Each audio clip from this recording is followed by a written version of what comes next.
So I've come to tell us what exists beyond our sights.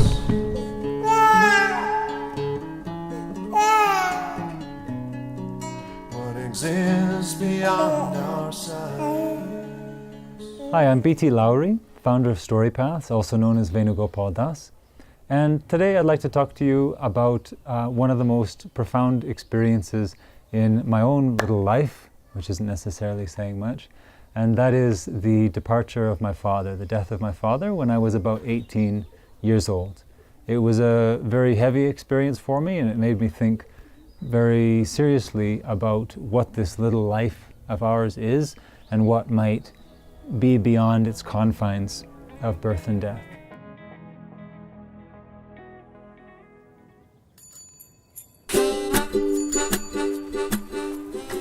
He was a triathlete. One week he was cycling, running, and swimming. Then a few days later he was sick, then in hospital, then in a coma, and the doctors were asking me, my sister, and his then wife whether to keep the machines running or to let him go. He would not regain consciousness. It was liver cancer, latent until then. I was actually there when he left, and the experience really changed me. Touching his feet, a position that I would later learn was a traditional gesture of respect from son to father, I watched him go. Not like I see my hand before me, but not like I imagine a hand either. It was perhaps somewhere in between. He separated from the form I had thought of as being him, and floated above that physical frame. It reminded me of when I was in art school and we went to the university's medical lab to see parts of bodies that had been donated to science by their previous owners. Here a head sealed in plastic, there a torso, there a leg. We were to learn anatomy so we could better draw living people, a macabre practice pioneered by such weirdos as Leonardo da Vinci. They struck me as magnificent meat machines, left without drivers. We chose cremation over burial. Why bury a broken machine? No one will need it again.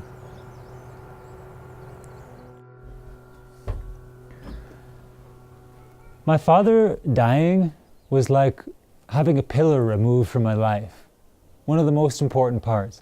And it made me think that any of the other pillars could be taken away at any time. My art school friends, my pretty girlfriend, the rest of my family, even my own life. I think there's times in everyone's life when the impending destruction of everything becomes very apparent. And that can be a good thing. I wandered snowy riverbanks, wondering where he had gone. I tried to talk to him, and felt him, I think, but distant and floating farther away each moment. I dreamt that he walked up to me, and I was so happy to see him. It was his smile and his beard and stature, but static. A simple song came to me upon waking. I dreamt that you were there with me. Nothing but a memory, fading over time gradually, until there was nothing left to see.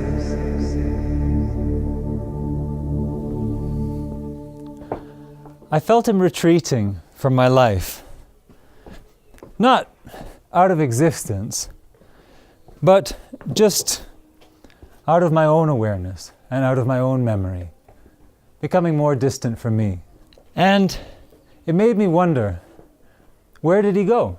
And for that matter, where do any of us go? What happens after death? Now, there are a lot of thoughts of this. From having to cross a river to get to the dark land of the dead, to the halls of the forefathers above us, where we go to fight with other badass guys when we die, or transmuted atoms, or reincarnation, or eternal heaven, or hell, or just oblivion. Now, far be it from me to pass judgment on who's right in such weighty matters, but in investigating it, there are certain points of view that made more sense to me than others. Allow me to elaborate. Empirical science claims that when the body stops functioning as a unit, we no longer exist. That consciousness is a product of matter, a fluke byproduct of matter, and that we begin at birth and end at death. Our atoms remain, but our awareness does not.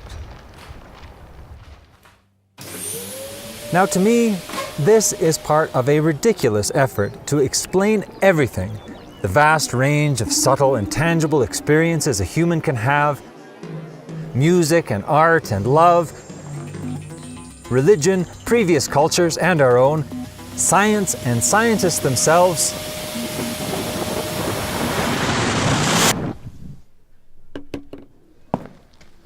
To explain it all strictly in terms of matter. This is not science. It is dogma. If we really just spring into being at the beginning of this life and fizzle out at its end, why is it that people have different levels of compassion, intellect, spiritual intelligence, creative gifts, and so on? Couldn't it be that we are seeing just little sections of much longer learning journeys? The belief that the human soul has only one trial in life is evidently dogmatic, unjust, and contrary to the belief that God is all good. I mean, what if you're born in the wrong place and you follow the wrong gospel, the wrong God? Or wherever you're born, you're following these teachings that you come to you about spiritual life as best you can, but you don't make it all the way.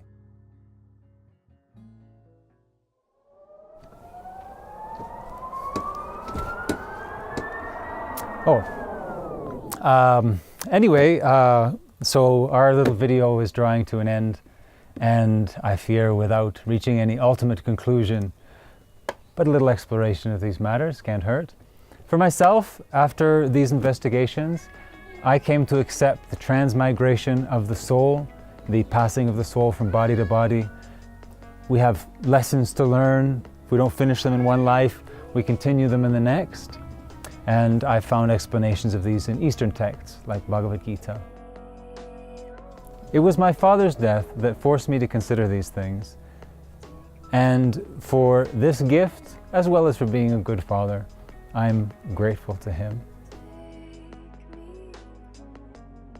So thanks for watching, and if you like it, feel free to subscribe. And if you want to support videos like this, just go to the Patreon link below, and for as little as $1 a month, through PayPal, you can support these kinds of videos if you like to see this sort of thing on the internet and like to be able to share it with friends. That's it for now. I'll see you next time.